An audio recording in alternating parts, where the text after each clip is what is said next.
warahmatullahi wabarakatuh. Alhamdulillahirrabbilalamin wa bihi nasta'in wa ala umuri dunya waddin wa ala alihi wa sahbihi ajma'in, amma ba'du.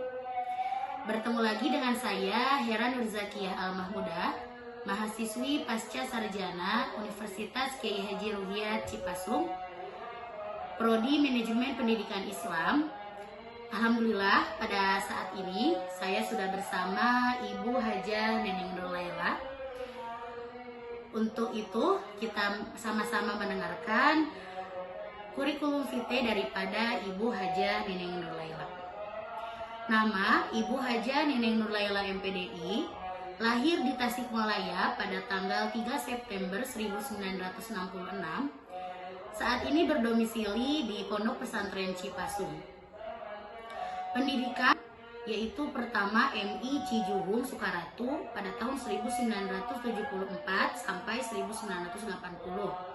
Lalu di Madrasah Sanawiyah Cilendek Ciberem Kota Tasikmalaya, dilanjut di SMP Islam Cipasung, dilanjut SMK Asabik paket C pada tahun 2007 sampai 2008, dilanjut sarjana S1 di IAIC pada tahun 2008 sampai 2012, dan pasca sarjana IAIC pada tahun 2012 dan 2014.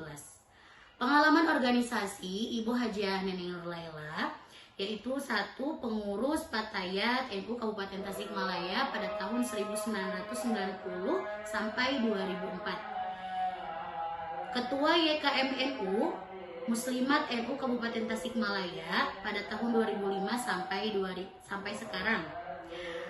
Ketua 4 PC Muslimat NU pada tahun 2010 sampai 2022. Sekretaris Umum PC Muslimat NU Kabupaten Tasikmalaya 2022 sampai sekarang. Ketua PC Himpaudi Kecamatan Sukaratu 2009 sampai sekarang.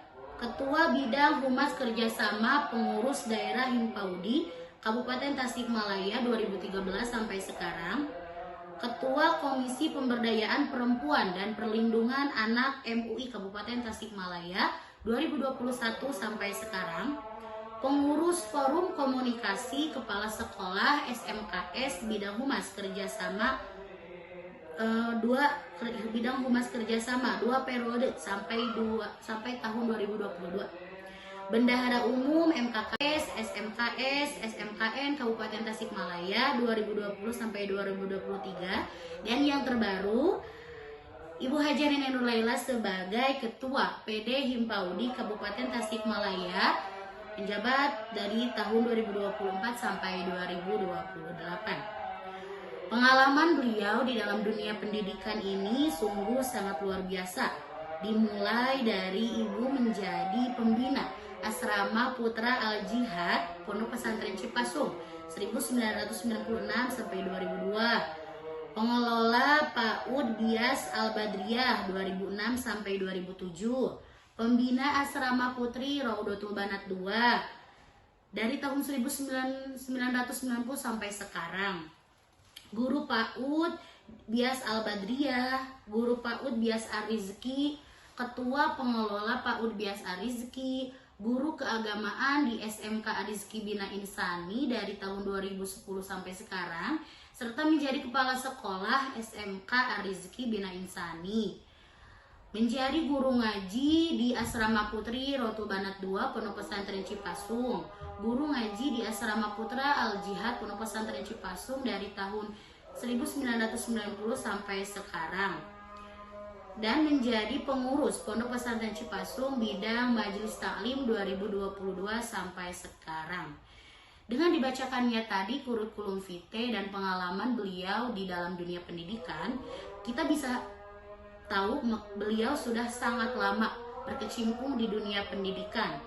Oleh karena itu, mari kita simak mengenai supervisi dari Ibu Hajah Neneng Nur Laila, mengenai apa itu supervisi dan bagaimana supervisi, serta apa sih yang akan diharapkan supervisi yang lainnya. Setelah tadi dibacakannya kurikulum vitae mengenai Ibu Hajah Neneng Nur begitu sangat lama ibu berkecimpung di dunia pendidikan. Di sini saya akan sharing sama ibu mengenai supervisi di dunia pendidikan. Selama pengalaman ibu di dunia pendidikan itu, ibu sudah disupervisi berapa kali, terus disupervisi oleh siapa dan kapan ibu? Alhamdulillahirrahmanirrahim. Yang sudah sekian lama dari pengalaman-pengalaman tersebut, yang paling nyata dalam supervisi itu ketika jenjang SMK. Kalau jenjang PAUD ada namanya evaluasi, ada namanya observasi, macam-macam observasinya. Tapi kalau yang observasi dan supervisi beda lagi metodenya. Untuk di jenjang SMK, ibu pernah disupervisi juga setiap kali oleh bapak pengawas, oleh bapak tim asesor akreditasi, atau oleh tim penilai PKKS. Jadi dapat dilihat dari hasil supervisi tersebut. Itu yang mensupervisi apakah ibu itu baik atau tidak dalam menjalankan tugasnya sebagai kepala sekolah.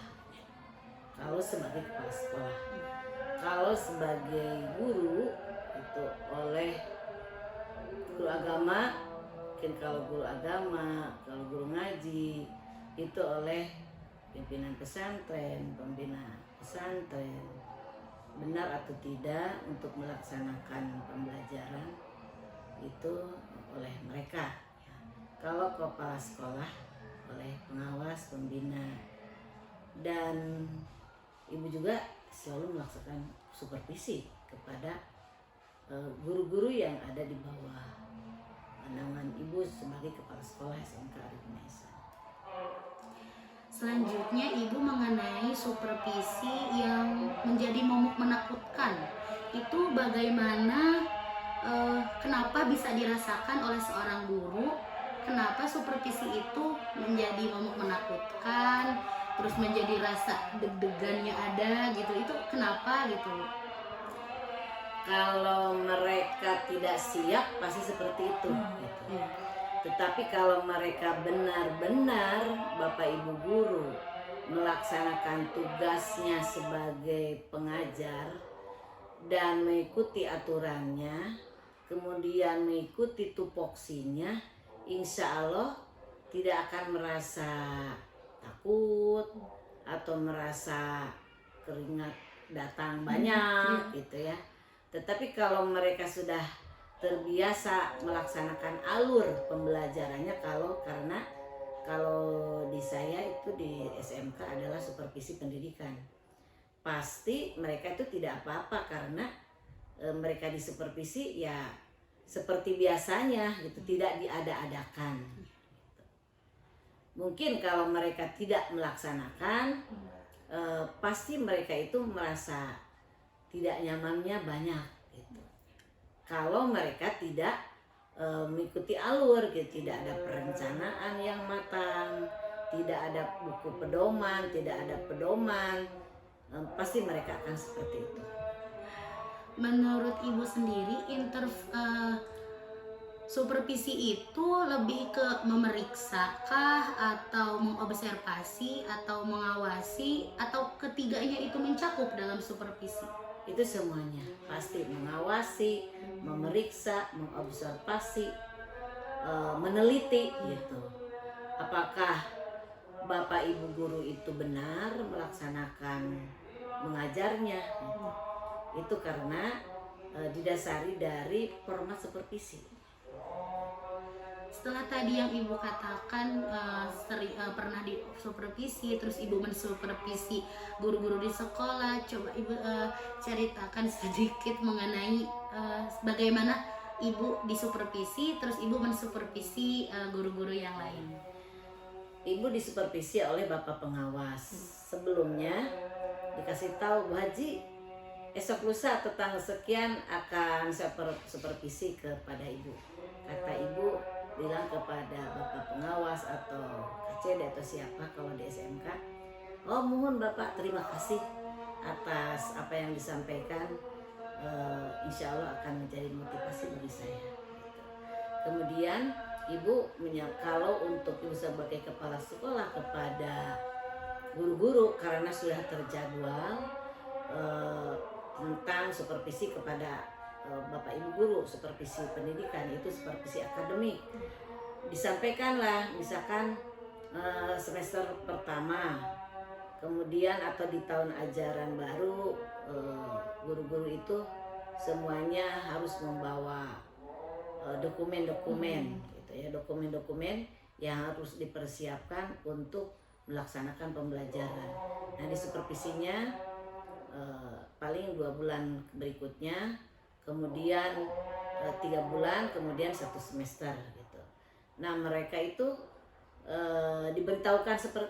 diberitakan dulu kepada mereka bahwa ibu sebagai kepala sekolah akan mensupervisi, atau bahkan ibu memberikan jadwal akan melaksanakan supervisi. Dan bahkan ibu juga suka kalau misalkan susah-susah amat gitu untuk mereka, untuk bahwa mereka akan disupervisi, dikasihlah format supervisi ini gitu ya, akan disupervisi kepada mereka. Nah, mereka itu mempersiapkan walaupun riuh gitu. Nah, itu seperti itu. Dapat memperbaikinya, dan keinginan ibu sebagai kepala sekolah, bapak ibu guru melaksanakan pembelajarannya lebih baik. Mengenai supervisi kemarin tahun sekarang, 5 tahun sekarang sama 15 tahun ke belakang itu menurut ibu perbedaannya seperti apa? Perbedaannya banyak gimana kurikulum kalau di sekolah gitu. Jadi harus matching antara ketentuan yang diinginkan oleh pemerintah gitu, sampai oleh pemerintah, kemudian dari pihak Kementerian Pendidikan kalau bagi SMK, kemudian KCD Dinas Provinsi Jawa Barat, kemudian KCD, kemudian ke kami gitu. Jadi memang tidak ada yang baku untuk supervisi gitu, format supervisi, tapi karena alhamdulillah kita mengetahui harus seperti apa sih melaksanakan supervisi saat ini kepada bapak ibu guru yang saat ini gitu, mengenai kurikulum yang berganti-ganti, bahkan dari sekarang Kurmer akan ganti dengan Kurnas gitu. Sudah sampaikan kepada bapak ibu guru tadi pula gitu, bapak ibu guru ya bercengang gitunya saat itu. Nah, itu juga menjadi bahan pikiran bagi mereka gitu. Tetapi format supervisi tidak baku harus seperti ini gitu, dilihat keadaan gitu ya. Tapi alhamdulillah dari tahun demi tahun dengan kebutuhan supervisi untuk khususnya bagi bapak ibu guru di sekolah kami, alhamdulillah bisa sesuai apa yang diharapkan. Setelah tadi dilaksanakannya supervisi dari tingkat kepala sekolah serta guru-guru, rencana tindak lanjut daripada setelah supervisi itu apa Ibu? Rencana tindak lanjut, kami tidak langsung rencana tindak lanjut. Dilihat dulu hasil supervisinya. Misalkan salah seorang guru gitu ya, ataupun saya disupervisi oleh kepala dinas atau KCD atau bapak pengawas Haji, ini kekurangannya, nanti di kemudian hari harus lebih baik gitu. Tapi tidak beliau bahwa itu tidak baik yang dilakukan oleh seorang kepala sekolah, tetapi bilangnya ini harus disempurnakan. Nah, setelah itu ya ibu itu menyempurnakannya, segala macam cara, segala macam yang ingin disempurnakan, karena setelah supervisi dampaknya sangat bermanfaat sekali untuk sekolah oleh pengawas, itu untuk bagi kepala sekolah. Nah, bagi guru apabila setelah disupervisi oleh ibu, misalkan ada nilainya, ada formatnya segala macam, ini ada nilai kurang ABCD begitu, ya ibu sampaikan kepada mereka, dipanggillah bapak ibu guru gitu, supaya yang setelah disupervisi ini bapak ibu guru misalkan ada yang harus disempurnakan, baik itu format perangkat pembelajarannya ataupun dari pas waktu melaksanakan mengajar kepada siswanya gitu, semua dari hasil supervisi sampaikan gitu kepada mereka, sehingga mereka mempunyai, ibu menginginkan RTL selanjutnya itu setelah dipersupervisi bisa sesuai apa yang diharapkan oleh semua pihak. Yang terakhir ibu mengenai supervisi, saran untuk para supervisi itu harus seperti apa? Saran bagi mereka seperti apa? Ya, untuk supervisornya. Bagi supervisor tidak harus galak gitu ya. Yang penting bermakna bagi mereka. Galak pun juga buat apa kalau mereka tidak mengikuti alur hasil dari supervisi itu gitu.